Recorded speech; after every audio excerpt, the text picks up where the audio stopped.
Hi നമസ്കാരം പ്രിയപ്പെട്ടവരെ. ഞെട്ടിക്കുന്ന ഒരു വാർത്ത കഴിഞ്ഞ ദിവസങ്ങളിലായിട്ട് സോഷ്യൽ മീഡിയയിലും സമൂഹ മാധ്യമങ്ങളിലും വരുന്നുണ്ട്. പക്ഷെ ഇവിടുത്തെ മാധ്യമങ്ങളിലൊക്കെ ചെറിയൊരു വാർത്ത മാത്രമാണ് ഇത് കൊടുക്കുന്നത്.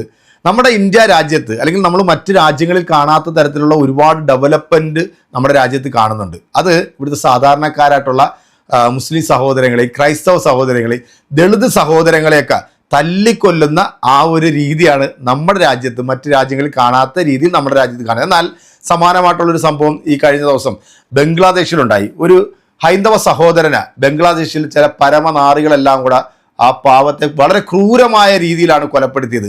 ഇതിന് ഈ രാജ്യത്തുള്ള ഏതെങ്കിലും ഒരു മുസൽമാനോ അല്ലെങ്കിൽ മനുഷ്യനായിട്ട് ജനിച്ച ഒരാൾക്ക് അതിനെ അംഗീകരിക്കാൻ പറ്റുമോ? നമ്മൾ ആരും അത് അംഗീകരിക്കത്തില്ല.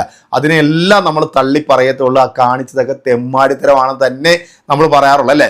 എന്നാൽ നമ്മുടെ ഇന്ത്യ മഹാരാജ്യത്ത് നടക്കുന്ന സംഭവങ്ങൾ, അതായത് മൃഗങ്ങൾക്ക് കൊടുക്കുന്ന പരിഗണന പോലും ഇവിടെ ഈ രാജ്യത്ത് ജനിച്ച മനുഷ്യന് കൊടുക്കാത്തൊരു വിഭാഗമാണ് ഈ നാട്ടിലെ സംഘിയോളികൾ. അവർ കാണിച്ചുകൊണ്ടിരിക്കുന്ന തെമ്മാടിത്തരങ്ങൾ ജാതിയുടെ പേരിൽ, മതത്തിൻ്റെ പേരിൽ, ഭക്ഷണത്തിൻ്റെ പേരിൽ, മൃഗങ്ങളുടെ പേരിൽ എത്രയോ സാധാരണക്കാരായിട്ടുള്ള ജനങ്ങളെയാണ് ഈ തല്ലിക്കൊന്നിരിക്കുന്നത്. എനിക്ക് തോന്നുന്നു വിദേശ രാജ്യങ്ങളിൽ, പ്രത്യേകിച്ച് GCC കൺട്രിയിലോട്ടൊക്കെ ഈ ബീഫ് കയറ്റി അയക്കുന്നത് ഓസ്ട്രേലിയ അതുപോലുള്ള 2-3 രാജ്യങ്ങളായിരുന്നു ഒന്നാം നമ്പർ നിന്നിരുന്നെങ്കിൽ 2014 BJP അധികാരത്തിൽ വന്ന് 2026 എത്തുമ്പോൾ ലോകരാജ്യങ്ങളിൽ വെച്ചിട്ട് ഏറ്റവും കൂടുതൽ ബീഫ് കയറ്റി അയക്കുന്ന ഒരു രാജ്യം നമ്മുടെ ഇന്ത്യയിലെ മഹാരാജ്യമാണ്. അഭിമാനിക്കേണ്ടേ നമ്മൾ. 1-2 അല്ല, 34,000 സംതിങ് കോടിയാണ് ഈ ഒരു കെയർ ഓഫിൽ നമ്മുടെ ഇന്ത്യ രാജ്യത്തിന് കിട്ടിയിരിക്കുന്നത്. വലിയ കാര്യമല്ലേ അതല്ലേ? പശുവിൻ്റെ പേരിലും മാംസത്തിൻ്റെ പേരിലും നമ്മുടെ ഇവിടെ ആൾക്കാരെ തല്ലിക്കൊല്ലുന്നത് എന്തിനാണെന്ന് നിങ്ങൾക്ക് മനസ്സിലായ? ഈ പശുവിനെയും ഈ മൃഗത്തെയൊന്നും വേറെ ആരും തൊടാൻ പാടില്ല, അറുക്കാൻ പാടില്ല. കാരണം ഇതൊക്കെ ചെയ്യാൻ ഞങ്ങൾ കുറച്ച് ആൾക്കാർ ഇവിടെ ഉണ്ട്. ഞങ്ങൾ ഇതിനെയൊക്കെ ഇവിടുന്ന് വെട്ടിക്കണ്ടിച്ച് ഹലാൽ ബോർഡും സ്റ്റിക്കറും ഒട്ടിച്ച്, അതായത് അൽ കബീർ, അൽ ഉസ്മാൻ, അൽ ജബ്ബാർ എന്നൊക്കെ പറഞ്ഞിട്ട് ഞങ്ങളിത് വിദേശ രാജ്യത്തേക്ക് കയറ്റി അയക്കും. ഞങ്ങളത് വിറ്റ് കാശുണ്ടാക്കും. ഞങ്ങൾ വലിയ രീതിയിൽ ഡെവലപ്പ്. അതുകൊണ്ട് നിങ്ങൾ ഈ രാജ്യത്തുള്ള മൃഗങ്ങളെ ഒന്നും കൊല്ലാൻ പാടില്ല കേട്ടോ. കൊന്നാൽ അത് കളി മാറും. അപ്പോൾ അതായത് നമുക്ക് ഈ GCC കൺട്രിയിൽ ഇപ്പോൾ ഏറ്റവും കൂടുതൽ വിറ്റ് പോകുന്നത് അൽ കബീർ എന്ന് പറയുന്ന ബീഫാണ്. അത് നമ്മുടെ ഇന്ത്യയിൽ നിന്നാണ് ആ സാധനം കയറിപ്പോകുന്നത്. ഇത് ചെയ്യുന്നത് മൊത്തം സംഘികളും സംഘപരിവാറിൻ്റെ പല നേതാക്കന്മാരും മന്ത്രിമാരൊക്കെയാണ്. അവരുടെ കമ്പനികളിൽ നിന്നാണ് ഈ സാധനം ഏറ്റവും കൂടുതൽ വിദേശ രാജ്യങ്ങളിലേക്ക് പോകുന്നത്. എന്തായാലും നമുക്ക് വിദേശ രാജ്യത്ത് ജോലി ചെയ്യുന്ന ഒരു സഹോദരനുണ്ട്. ആ സഹോദരനെ കുറിച്ച് പറയുന്ന ഒരു വീഡിയോ ജസ്റ്റ് ഒന്ന് കണ്ടിട്ട് വന്നാലോ. നിങ്ങളൊക്കെ ഈ വാർത്ത ശ്രദ്ധിച്ചിരുന്നോ? ബീഫ് വരുമാനം 34,177 കോടി കവിഞ്ഞു. ലോകശക്തികളെ കീഴടക്കി ഇന്ത്യ, മുന്നിൽ നിന്ന് നയിച്ച് UP. ഇതാ ഈ കാണുന്നത് ബീഫാണ്. ഞാൻ ജോലി ചെയ്യുന്ന ഷോപ്പിൻ്റെ തൊട്ടടുത്ത് ബംഗാളികൾ നടത്തുന്ന ഒരു സൂപ്പർ മാർക്കറ്റ് ഉണ്ട്. അവിടെ നിന്നും വാങ്ങിയതാണ്. ഇത് ഇന്ത്യയിൽ നിന്നും വരുന്ന ബീഫാണ്. എക്സ്പോർട്ട് ചെയ്യുന്ന കമ്പനിയുടെ ആസ്ഥാനം ഡൽഹി ആണെങ്കിലും ഇതിൻ്റെ അറവ് കേന്ദ്രം പ്രവർത്തിക്കുന്നത് UPയിലാണ്. അതെ, ഗോസംരക്ഷണത്തിൻ്റെ അപ്പോസ്തലനായ യോഗി ആദിത്യനാഥിൻ്റെ അതേ UPയിൽ. ഉത്തർപ്രദേശിലെ ഫത്തേഹാബാദിലാണ് അറവുശാലയുടെ പ്രവർത്തനം. എക്സ്പോർട്ട് ചെയ്യുന്ന കമ്പനി ബീഫിൻ്റെ ഈ പാക്കറ്റിൽ ഒരു കാര്യം പ്രത്യേകം രേഖപ്പെടുത്തിയിട്ടുണ്ട്. ഇത് കിടാവിൻ്റെ മാംസമാണ്, അതായത് പോത്തുംകുട്ടിയുടെ മാംസം. ഈ മാംസത്തിന് അറേബ്യൻ രാജ്യങ്ങളിലടക്കം വലിയ മാർക്കറ്റാണ്. അതിൻ്റെ കാരണം ഇത് പോത്തുംകുട്ടിയുടെ മാംസമായതുകൊണ്ട് സോഫ്റ്റ് ആണ്. അതുകൊണ്ട് തന്നെ ഇത് പാചകം ചെയ്യുമ്പോൾ ഇതിന് വല്ലാത്ത ടേസ്റ്റാണ് അത്രേ. ഇനി മറ്റൊരു കാര്യം കൂടി ഈ പാക്കറ്റിലുണ്ട്. അത് ഈ പാക്കറ്റിൻ്റെ മുകൾ ഭാഗം കാണുമ്പോൾ നിങ്ങൾക്ക് മനസ്സിലാവും. ഇത് കാണുമ്പോഴാണ് സംഘികൾക്കും ഇസ്ലാം വിരുദ്ധർക്കും വല്ലാതെ ഹാലിളകുന്നത്.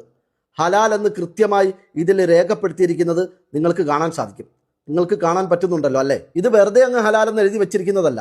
മുസ്ലിമിൻ്റെ കൈകൊണ്ട് അറുത്ത മാംസം എന്ന അർത്ഥം വരുന്ന ഇംഗ്ലീഷിലും അറബിയിലും വളരെ കൃത്യമായി തന്നെ ഇതിൽ നോട്ട് ചെയ്തിട്ടുണ്ട്. മുമ്പൊരിക്കലൊരു വാർത്താ സമ്മേളനത്തിൽ ഹലാലുമായി ബന്ധപ്പെട്ട വിവാദങ്ങൾക്കിടയിൽ അന്നത്തെ BJPയുടെ സംസ്ഥാന പ്രസിഡന്റായിരുന്ന K. സുരേന്ദ്രൻ പരിഹാസ ചുവയോടെ തെറ്റിദ്ധരിപ്പിക്കുന്ന ഉദ്ദേശത്തിൽ ചോദിച്ചിരുന്നു, എന്താണ് ഈ ഹലാലെന്ന്. ഇതാണ് സുരേന്ദ്ര ഹലാല്. മാംസത്തിന്റെ കാര്യത്തിൽ അത് മുസ്ലിങ്ങൾക്ക് കഴിക്കണമെങ്കിൽ മുസ്ലിങ്ങളുടെ കൈകൊണ്ട് അറുത്തതാവണം എന്നുള്ളതാണ് നിബന്ധന. അതുകൊണ്ട് മാംസത്തിന്റെ കാര്യത്തിൽ അങ്ങനെയാണത് ഹലാലാവുന്നത്. അത്തരത്തിൽ ഹലാൽ എന്ന് രേഖപ്പെടുത്തി നമ്മുടെ രാജ്യത്ത് നിന്ന് ഗൾഫ് രാജ്യങ്ങളിലേക്കടക്കം കയറ്റി അയച്ചതുകൊണ്ടാണ് ഇത്രത്തോളം കോടിക്കണക്കിന് രൂപ ഇന്ത്യക്ക് വരുമാനമായി കിട്ടിയത്. മറ്റൊരു കാര്യം, ഈ ബീഫ് പാക്കറ്റിന് അവർ കൊടുത്തിരിക്കുന്ന പേര് കാമിൽ എന്നാണ്. അറബിയിൽ കാമിൽ എന്ന് പറഞ്ഞാൽ പരിപൂർണമായത് എന്നാണ് അർത്ഥം. അതായത് ഞങ്ങളുടെ ഈ ബീഫ് ഹലാലാണ്, കിടാവിൻ്റെ മാംസമായതുകൊണ്ട് തന്നെ അത് സോഫ്റ്റ് ആണ്. ആ രീതിയിൽ നിങ്ങൾ ഇത് പാചകം ചെയ്യുമ്പോൾ നല്ല ടേസ്റ്റ് ആണ്. അങ്ങനെയൊക്കെ വെച്ച് നോക്കുമ്പോൾ എല്ലാ അർത്ഥത്തിലും ഇന്ത്യ നിങ്ങൾക്ക് മുമ്പിലേക്ക് എത്തിച്ചിരിക്കുന്ന ഈ ബീഫ് പരിപൂർണമാണ് എന്നാണ് നമ്മുടെ മോദി സർക്കാർ കാമിൽ എന്ന് പേര് കൊടുത്തതിലൂടെ അവകാശപ്പെടുന്നത്. ഗോക്കളെ മേയ്ച്ചും അവയോടൊപ്പം കളിച്ചും ചിരിച്ചും കൊണ്ടാണ് തൻ്റെ ഒരു ദിവസം ആരംഭിക്കുന്നത് എന്ന് അവകാശപ്പെടാറുള്ള യോഗിയും ഉത്തർപ്രദേശുമാണ് ബീഫ് ഉൽപാദനത്തിലും കയറ്റുമതിയിലും ബഹുദൂരം മുന്നിലെത്തി നിൽക്കുന്ന ഇന്ത്യയെ മുമ്പിൽ നിന്ന് നയിക്കുന്നത് എന്നതാണ് ഇതിലെ ഏറ്റവും വലിയ വിരോധാഭാസം. ഈ വീഡിയോ കാണുമ്പോൾ നിങ്ങളിൽ പലരും പറഞ്ഞേക്കാം ഇതൊക്കെ എല്ലാവർക്കും അറിയാവുന്ന കാര്യങ്ങളാണെന്ന്. ശരിയാണ്, ഇതൊക്കെ എല്ലാവർക്കും അറിയാവുന്ന കാര്യങ്ങൾ തന്നെയാണ്. പക്ഷെ ഞാൻ ഈ വീഡിയോ കൊണ്ട് ഉദ്ദേശിക്കുന്നത് ഒരു വിഭാഗം ജനങ്ങളോടുള്ള ഐക്യപ്പെടലാണ്. ബീഫ് ഉൽപാദനത്തിലും കയറ്റുമതിയിലും നമ്മുടെ രാജ്യം മറ്റുള്ള രാജ്യങ്ങളെ അപേക്ഷിച്ച് ബഹുദൂരം മുന്നിലെത്തി നിൽക്കുമ്പോൾ, കോടികളുടെ വരുമാനം നേടുമ്പോൾ നമ്മൾ ഓർക്കേണ്ട കുറെ മനുഷ്യരുണ്ട്. ഈ ബീഫിന്റെ പേരിൽ നമ്മുടെ രാജ്യത്ത് ഇതിനോടകം തന്നെ 100-ലധികം മുസ്ലിങ്ങൾ കൊല്ലപ്പെട്ടു കഴിഞ്ഞു. ഈ ബീഫിന്റെ പേരിൽ നിരവധി സഹോദരിമാർ, ഭാര്യമാർ വിധവകളായി, മക്കൾ അനാഥരായി. ആകെ ഉണ്ടായിരുന്ന ആശ്രയമായ ആൺമക്കൾ നഷ്ടപ്പെട്ടതോടെ വൃദ്ധരായ മാതാപിതാക്കൾ, സഹോദരിമാർ സാമൂഹികമായി സാമ്പത്തികമായി പൂർണ്ണമായും ഒറ്റപ്പെട്ടു. വൃദ്ധനായ അഖിലാക്ക് മുതൽ 22-കാരനായ കൗമാരക്കാരൻ വരെ സംഘികൾ, തീവ്രവാദികൾ, ഗോരക്ഷാ ഗുണ്ടകൾ നിഷ്കരുണം കൊലപ്പെടുത്തിയത് ഇതേ ബീഫിന്റെ പേരിലാണ്. കഴിച്ചിട്ടില്ലാത്ത, വീട്ടിൽ സൂക്ഷിച്ചിട്ടില്ലാത്ത ബീഫിന്റെ പേരിൽ കൊല്ലപ്പെട്ട അഖിലാക്കിന്റെ കുടുംബം ഇന്നും സ്വന്തം നാട്ടിലേക്ക് തിരിച്ചു വരാൻ കഴിയാതെ, ഉത്തർപ്രദേശിലേക്ക് തിരിച്ചെത്താൻ കഴിയാതെ ഡൽഹിയിൽ തന്നെ അന്തേവാസികളായി കഴിയുകയാണ്. ഇതിനെല്ലാം കാരണം ഈ ബീഫാണ്. ഈ ബീഫിന്റെ പേരിൽ സംഘപരിവാർ തീവ്രവാദികൾ, തീവ്ര ഹിന്ദുത്വവാദികൾ, ഗോരക്ഷാ ഗുണ്ടകൾ ഉണ്ടാക്കുന്ന അക്രമങ്ങളാണ്, കൊലപാതകങ്ങളാണ്. ഒരു സൈഡിൽ അധികാരികളുടെ ആശീർവാദങ്ങളോടെ സംഘപരിവാർ ഗുണ്ടകൾ ബീഫിന്റെ പേരിൽ സാധുക്കളെ, പാവപ്പെട്ട മുസ്ലിങ്ങളെ തല്ലിക്കൊല്ലുമ്പോൾ, മറ്റൊരു സൈഡിലൂടെ അതേ ബീഫ് ഉൽപാദനത്തിലൂടെ, കയറ്റുമതിയിലൂടെ ലക്ഷങ്ങൾ, കോടികൾ കൊണ്ട് സർക്കാർ ഖജനാവ് നിറയ്ക്കുന്നു. അതുകൊണ്ട് തന്നെ ഇത്തരം കണക്കുകളും വാർത്തകളും പുറത്തു വരുമ്പോൾ BJPയും സംഘപരിവാറും ഗോമാത, ഗോരക്ഷ എന്നൊക്കെ പറഞ്ഞ് ഹൈന്ദവരുടെ വിശ്വാസത്തെ ചൂഷണം ചെയ്തുകൊണ്ട് നടത്തുന്ന ഭീകരാക്രമണങ്ങളെ, കൊലപാതകങ്ങളെ, കാപട്യങ്ങളെയൊക്കെ തുറന്നു കാണിക്കേണ്ടത് സമൂഹത്തിന്റെ ഉത്തരവാദിത്തമാണ്. അതോടൊപ്പം അകാരണമായി കൊല്ലപ്പെട്ട ആ മനുഷ്യരെ, അനാഥരായിപ്പോയ അവരുടെ മക്കളെ, ഭാര്യമാരെ, മാതാപിതാക്കളെ, സഹോദരങ്ങളെ ഒക്കെ ഓർക്കേണ്ടതും, തകർന്നുപോയ അവരുടെ ജീവിതങ്ങളെക്കുറിച്ച് സംസാരിക്കേണ്ടതും, അവരോട് ഐക്യപ്പെടേണ്ടതും മനുഷ്യരെന്ന നിലയിൽ നമ്മുടെ ബാധ്യതയാണ്, കടമയാണ്. ഹസൻ എന്ന് പറയുന്ന വിദേശത്ത് ജോലി ചെയ്യുന്ന ഒരു മലയാളിയാണ് ഈ ഒരു വീഡിയോ ചെയ്തിരിക്കുന്നത്. ഇന്ത്യയിൽ നിന്നാണ് ഏറ്റവും കൂടുതൽ ബീഫ് കയറ്റി അയക്കുന്നത്. അതിൽ 34,000 കോടിയോളം വർധനവ് നമ്മുടെ ഈ രാജ്യത്ത് ഉണ്ടാക്കിയിട്ടുണ്ടെന്നാണ് പറയുന്നത്. ചെറിയ കാര്യമൊന്നുമല്ല കേട്ടോ. അത് ഏറ്റവും കൂടുതൽ ഈ ബീഫ് കയറ്റി അയക്കുന്നതിൽ വളരെ പ്രധാനപ്പെട്ട ഒരു സംസ്ഥാനം എന്ന് പറയുന്നത് UP ആണ്.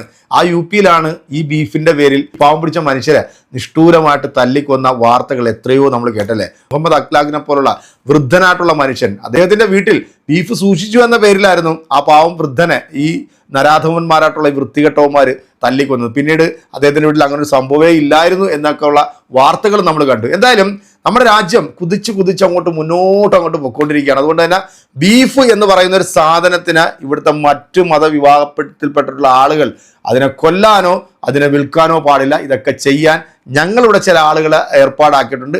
ഞങ്ങളത് ഭംഗിയായും വൃത്തിയായിട്ടും ചെയ്തോളാം എന്നാണ് സംഘപരിവാർ ഊളികൾ ഇങ്ങനെ പറഞ്ഞുകൊണ്ടിരിക്കുന്നത്. എന്തായാലും സംഘപരിവാറിൻ്റെ ഒക്കെ കിളി പറഞ്ഞിരിക്കുകയാണ് കേട്ടോ. കാരണം ഈ ബീഫ് തൊട്ടുകൂടായ്മയൊക്കെ ഇവരിങ്ങനെ പറയും. പക്ഷേ ചില കല്യാണ വീട്ടിലൊക്കെ ചെല്ലുമ്പോഴത്തേക്കും മറ്റേ രാഗിയൊക്കെ കൈ കെട്ടിയ ചില സംഘിപുത്രന്മാർ ഈ ബീഫ് തിന്നുന്ന കാണുമ്പോൾ സത്യം പറഞ്ഞാൽ കണ്ണിൽ കൂടെ വെള്ളം വന്നു പോയിട്ടുണ്ട്.